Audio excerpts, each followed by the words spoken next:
Hello, Gene Schwimmer here. Welcome to today's vlog. I'm going to start out with some late breaking news. Well, it won't be late breaking by time you see this the day after I'm recording it, but this just came in just moments ago. The Second Circuit Court has given the Trump administration a very great victory on sanctuary cities. It was a 3-judge panel. The decision was unanimous that the Trump administration can withhold certain grants from sanctuary cities if they won't work with the United States government, the federal government, to enforce immigration law. The Trump administration had threatened to withhold funds. The attorneys general of several states sued. A lower court ruled against the administration, but now the Second Circuit has ruled in the administration's favor. Now we wait to see what happens going forward, whether the case is going to work its way up to the Supreme Court. But I would expect the administration to prevail at the Supreme Court. Now, a couple of minor items and then the major item. They are all related. The first minor item is a prediction, or a sort of a prediction, for the results of the upcoming Super Tuesday Democratic primaries, where I think a third of the delegates will be up for grabs. The South Carolina primary is this Saturday. This is the one that the debate last night was for, or maybe I should say World Wrestling match. Maybe that's what you should call it. That was a real free-for-all, but I'm not going to comment on it because so many have commented on it. I am going to talk about a website I've mentioned in the past, 538, and what 538 does is it looks at polls and then uses those polls to calculate probabilities. So we're not talking about a percentage breakdown here. We're talking about the odds of winning a particular state primary. As I look at these figures, well, let me give you the headline: Election Update, what our forecast says about every Super Tuesday state. So this is all of the states. Let me put this list up here. This is the odds of each candidate winning, in other words, getting the most delegates, because it's not winner take all like the Republican primaries. The delegates are awarded proportionally among all the delegates who garnered at least 15% of the primary vote in any particular state. But as you can see, Bernie Sanders is the odds-on favorite in almost all of the states. The only exceptions are Minnesota, which is, well, let's start with California, because that has over 400 delegates, and Bernie Sanders has an 89% chance of winning in California. He could get a lot of delegates. As I said in the past, among all of the super primary states, after the votes are all counted, Sanders could come out with an insurmountable lead. We'll have to see what happens, because Biden, as I'm recording this, he is ahead in South Carolina. That's going to be this Saturday. And he is ahead in Alabama, one of the Super Tuesday states. But in all the other states, except for Minnesota, where Amy Klobuchar is tied, again, not for percentage of delegates, but for odds of winning. They both have 47% chance of winning. And the other state is Tennessee, my adopted state where I live now, and it's a tie there, 39% between Sanders and Biden. So I wanted to share that. Now I want to go on to the next minor item. I cited yesterday a Rasmussen poll, and again, just to briefly recap, the special value of the Rasmussen report is that it's of likely voters. It's a 3-day moving average instead of 1 day's poll, and it's a robot voice that asks the question, so the questioning cannot be colored by any bias of the person asking the questions, because sometimes the tone of somebody's voice can tell you the answer they're looking for and then possibly influence how you'll answer. So they use a robot voice. Now, getting to the poll itself, the one that I cited yesterday showed Trump with 52% approval. Today he's at 51. But now here's another poll from Rasmussen.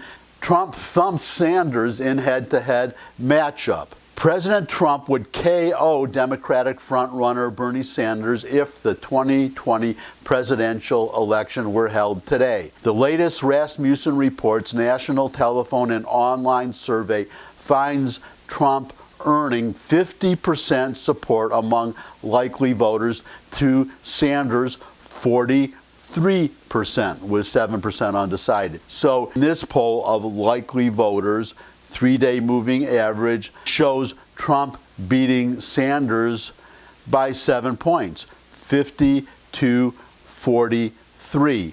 If that holds, that's landslide. We're talking landslide territory there.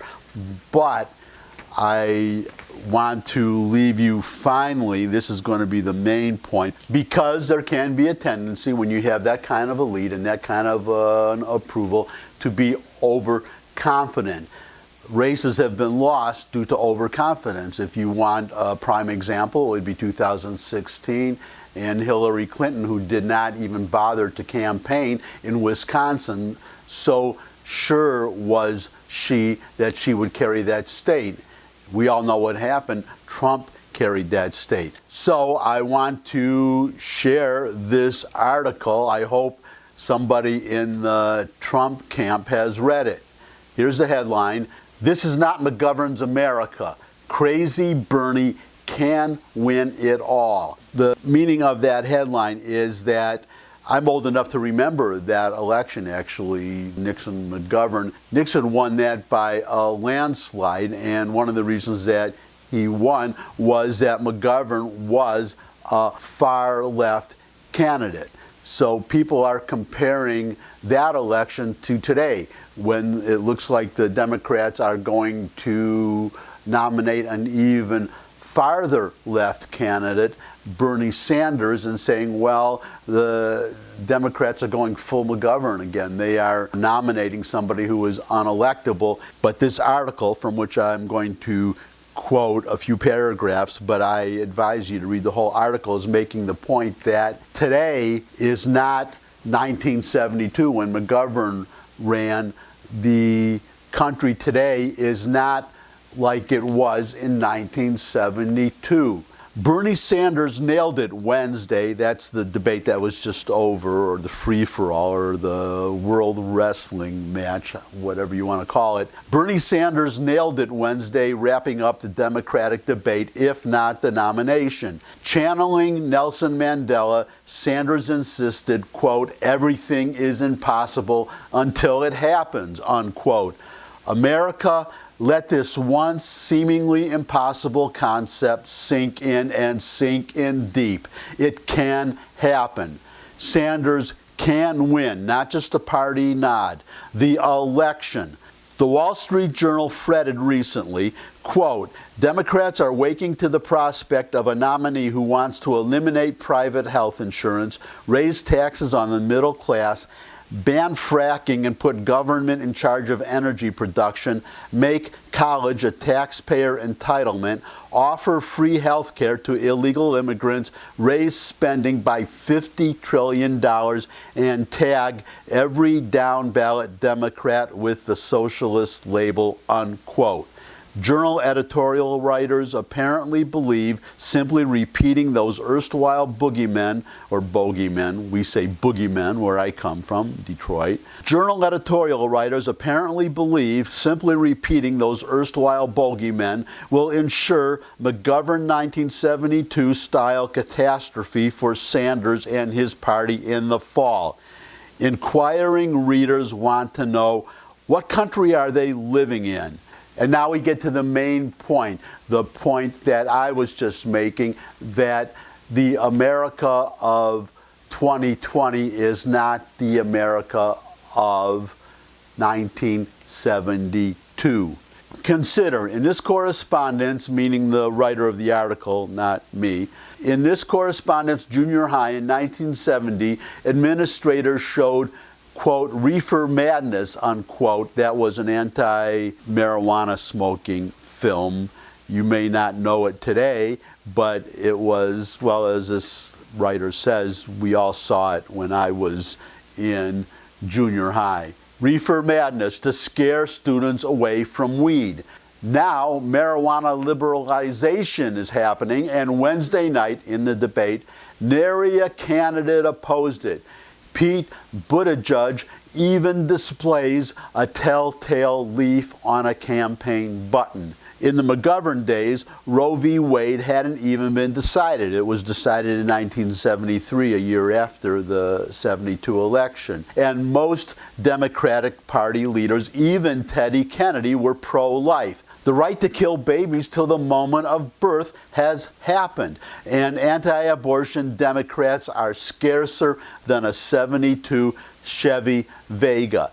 Just before the 1972 election, the Supreme Court refused even to take up a same-sex marriage case, citing, quote, want of a substantial federal question, unquote.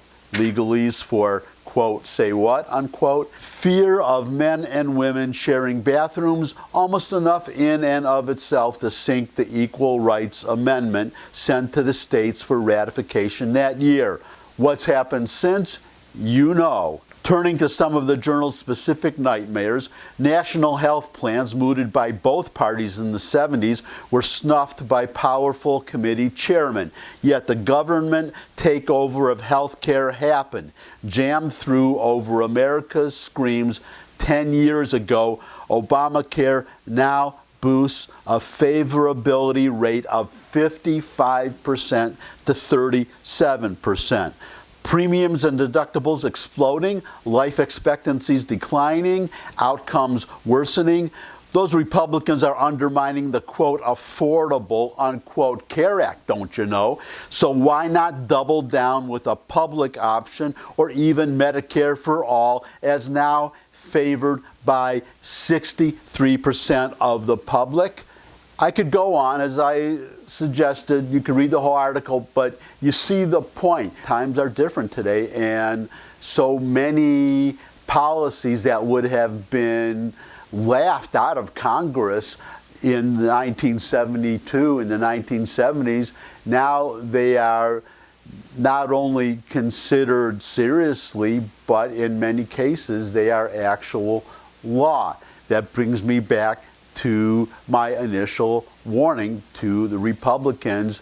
Despite Trump's high approval ratings among likely voters, despite the Rasmussen poll showing Trump handily beating Sanders, the probable nominee, and what if something happens and he's not the nominee?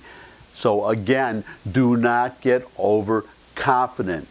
Run like the campaign is in trouble. That's it for today. Thanks for stopping by. Thumbs up if you like this video. Share it with anybody you think would also like the video. You can comment in the comments section below the video, where you can also ask any questions you might have, suggest future topics. I would love to get more subscribers, so if you have not already subscribed, please subscribe. But finally, and most of all, come back and see me again. I look forward to seeing all of you again. And until I do see all of you again, bye.